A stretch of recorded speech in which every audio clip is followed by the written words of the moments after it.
What is up guys, Alex here from Tech Labs, and iOS 9.3.2 Public Beta 2 is finally out. Yeah, it was released yesterday for all the developers, but today Apple officially released this beta for all of the beta testers. So if you want to get this firmware, go ahead and go to this link in the description. I'm gonna have it there, so don't worry, you can enroll it through there.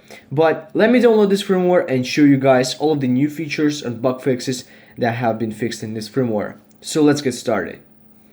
Alright guys, so I've just updated to this firmware, and the first thing I'd like to say is that we finally have the ability to run both two modes, a low power mode and a night shift mode at the same time. So if you watched my channel recently, I had a video how to enable those two modes at the same time, but now Apple officially supports this feature. So now let me go ahead and show it to you guys. If we go to battery here and enable low power mode, and then we go here and you see that night shift mode is already enabled, so we can disable this feature and then enable once again. So it's finally possible. Thanks Apple, you're listening to our customers, and big thumbs up for you.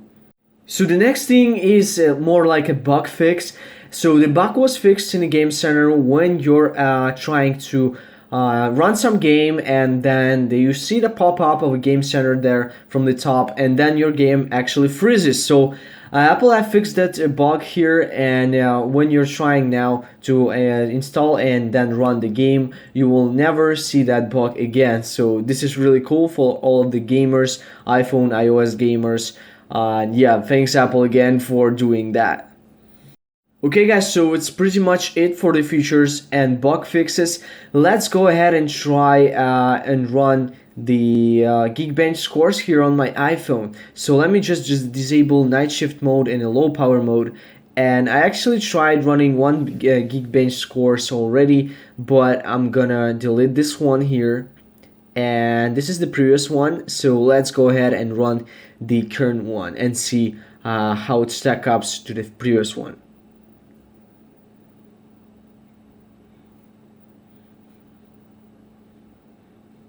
Okay guys, so we have a single core score of 1622 and a multi-core score of 2886. So let's compare this one to the previous one. So let's go here. This is the current one, and let's see, 1625, 2911. Yeah, I can definitely say that this firmware is a downgrade. Yeah, here the Geekbench scores are not actually so different from each other, but still the performance here is a bit decreased. So Apple did not a good job this time.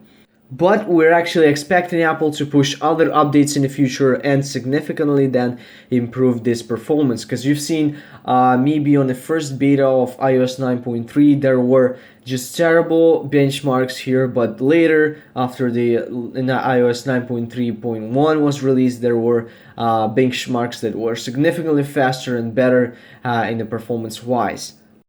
And yeah guys, that's pretty much it. That's all we have for today in iOS 9.3.2 Beta 2. And the one last thing that I'm gonna say today is that the few bugs were not fixed. For example, the 3D touch feature, landscape 3D touch feature on the iPhone 6s Plus, it's still lagging. It's still like 5 FPS maybe, and we're expecting this to be fixed. And also there were one thing fixed is speed hack, if you know this one, when you actually do like this and then you have no animation at all, and this was also fixed. That's really a shame. I wanted to have it on my iPhone. Actually I used it a couple of times, but this can be useful for the iPhone 4S users or iPhone 5 users. But anyway, a bit disappointed about this. And yeah, so that's pretty much it guys. Thanks everybody for watching. If you want to see my other videos, they are gonna be here. So if you have an iPhone, go ahead and just go to my channel, then videos, and go ahead and check them out. And yeah guys, that's all for today. Thanks everybody for watching. Subscribe to my channel, and I'm gonna see you guys in the next one. Peace out.